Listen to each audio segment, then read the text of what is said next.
मेरे दूसरे ऑफिस मेरे साथी के प्रधान जी और उनकी टीम के एक आध साथी जो भी हैं यहाँ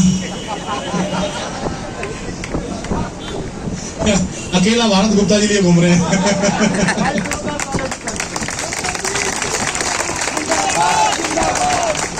मेरे ओबीसी के और दूसरी संस्थाओं के समस्त पदाधिकारी और मेरे जुझारू सम्मानित साथियों और बहनों, साथियों, मैं और पांडे जी बीसी की तरफ से ही कहीं से मैसेज था 2 बजे मीटिंग का, तो हम लोग मीटिंग के लिए गए और 2 बजे से लेकर अब इतनी देर तक मीटिंग हमारी चली है। ज्यादातर मुद्दों पे डिस्कशन हुआ है। पॉजिटिवली मैंने उस दिन भी बोला था आपको, कल भी मैंने बोला है, अथॉरिटी पॉजिटिव मोड में है और हम लोग भी पॉजिटिव मोड में साथी हैं।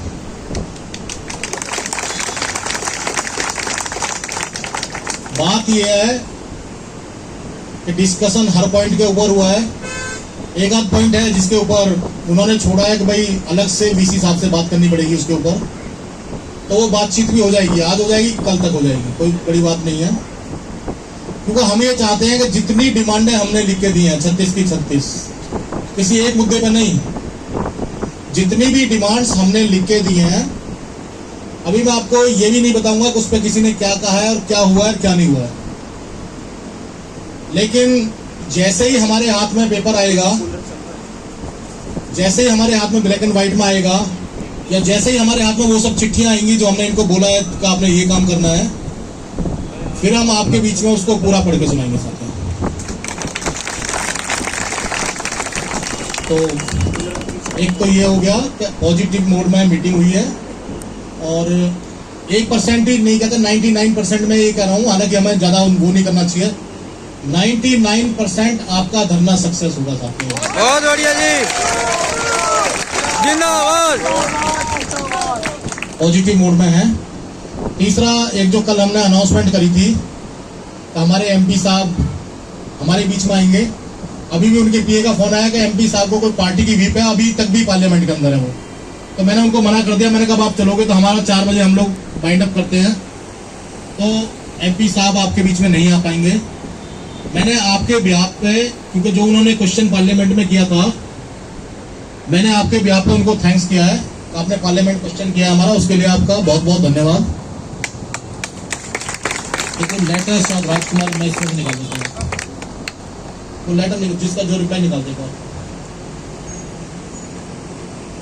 एक बार जो पार्लियामेंट क्वेश्चन हुआ है वो आपके बीच में उसका रिप्लाई पढ़ देता हूँ, जो रिप्लाई सरकार ने दिया है।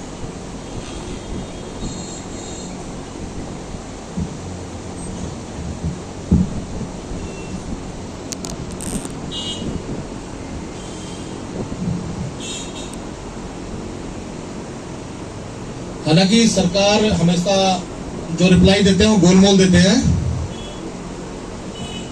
तो जो क्वेश्चन किया था, government of India, ministry of education, department of higher education, Rajya Sabha, question number 3073, answered on 20/8/2025, recruitment exam conducted by the Delhi and central university. इसके लिए 3073 श्री रामलीलाल सुमन जी के नाम से था और मिनिस्टर, एजुकेशन मिनिस्टर ने रिप्लाई किया उसका। उन्होंने उनसे पूछा है the details of the appointment made through recruitment examination conducted by the Delhi and central university during the last 5 years, whether employer working on contract for 10 to 20 years were not given any priority in the recruitment examination conducted. The provision for regular appointment of the contractual employee in university and the number of contract employee who have been appointed under the provision in 5 years. मेरे garden के साथियों को समझ में नहीं आ रहा होगा, बहुत लोगों को समझ में इंग्लिश में नहीं आ रहा होगा, तो मैं बता दूंगा, हिंदी में बता दूंगा। The number of contract employee working in the university for more than 5 years whose service has been terminated, whether the appointment were made by the arbitrarily setting the standard of experience. मतलब घूम फिर के सारा contract पे था। ये contract के बारे में एमपी साहब ने मंत्री जी को पूछा है कि 5 साल में लास्ट में आपने जो कितनी रिक्रूटमेंट हुई है, उनमें से जो कॉन्ट्रैक्ट था उसमें से कितने रेगुलर करे गए हैं, या 10 या 20 साल से जितने कर्मचारी काम कर रहे थे उनको क्या प्रायोरिटी आपने दी अपॉइंटमेंट में, और कितने कर्मचारियों को आपने रेगुलर किया है 5 साल में, ऐसे करके क्वेश्चन उन्होंने किए हैं। तो जो मंत्री जी ने आंसर दिया है, minister of state in the ministry of education, ये दिया है doctor Sukanta Majumdar, deputy minister है कोई एचआरडी के, जिन्होंने रिपेयर किया है। उन्होंने लिखा है ए टू ई, सारे का जवाब एक साथ इकट्ठा बना दिया है। The central universities including university of Delhi are statutory autonomous organisations. वो लिखते हैं तमाम केंद्रीय विद्यालय प्लस दिल्ली विश्वविद्यालय अपने आप में स्वायत्त संस्थाएं हैं, establish under the respective central act of parliament, जो पार्लियामेंट एक्ट के तहत बनी हुई है, and governed by the provision of act statute and ordinance made thereunder, और जो भी पार्लियामेंट एक्ट के अंदर स्टैट्यूट ऑर्डिनेंस बने हुए हैं उसके तहत वो गवर्न होते हैं। The university is competent to take decisions on its administrative and academic matters including recruitment examinations and frames recruitment rules with the approval of the statutory body such as executive council, academic council। उन्होंने साफ लिखा है university authority, university के जितने भी प्रशासनिक, academic जितने भी और रिक्रूटमेंट से संबंधित जितने भी फैसले हैं उनको लेने में यूनिवर्सिटी अपनी एग्जीक्यूटिव काउंसिल के माध्यम से सक्षम है, क्योंकि एग्जीक्यूटिव काउंसिल पार्लियामेंट एक्ट के तहत बनी हुई है। ये मंत्री जी ने लिख के दिया है।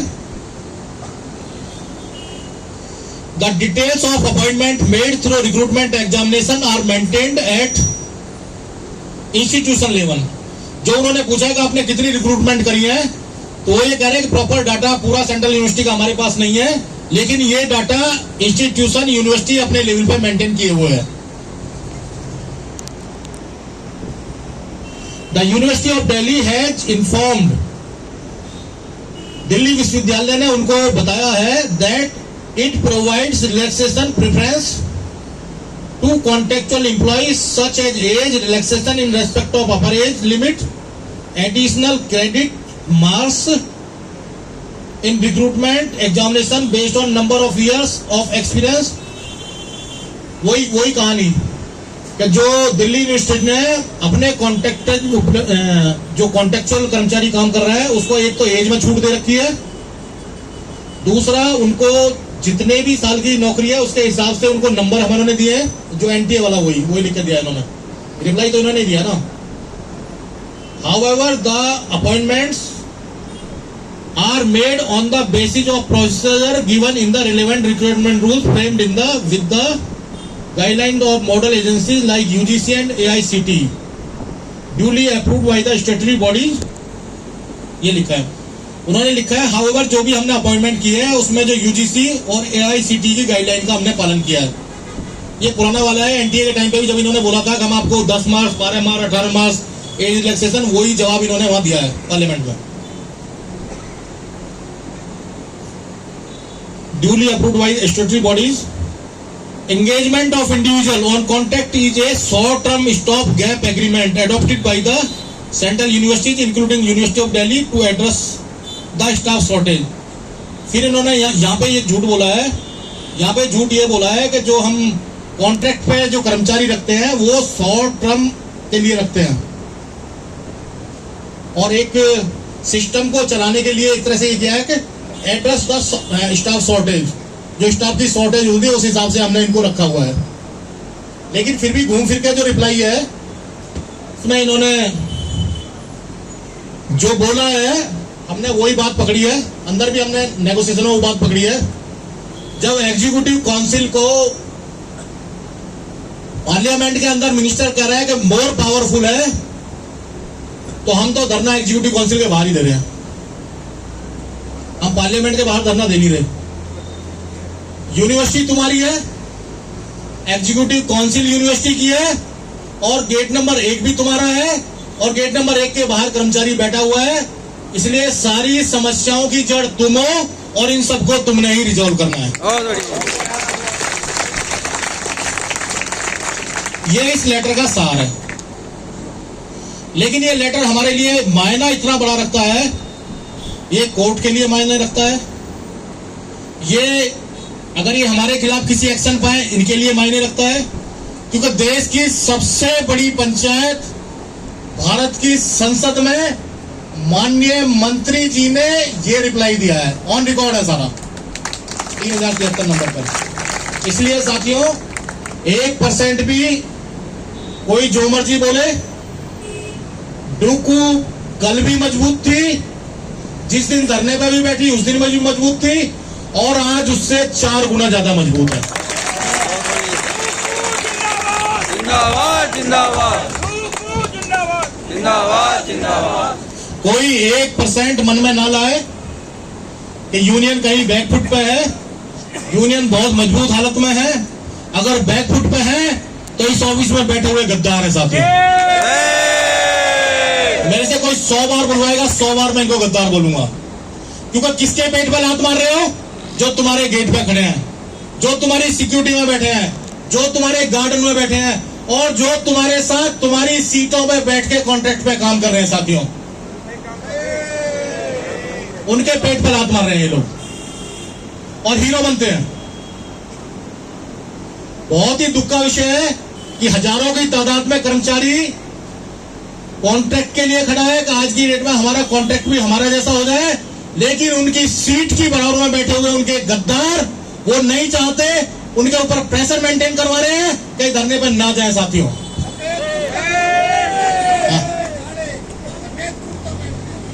मैं आपको बोले बिना मैं रहता नहीं हूं, और आप मेरा पास्ट का तजुर्बा भी ये है, सब जानते भी हैं कि जो बोला है वो करके भी दिखाया है।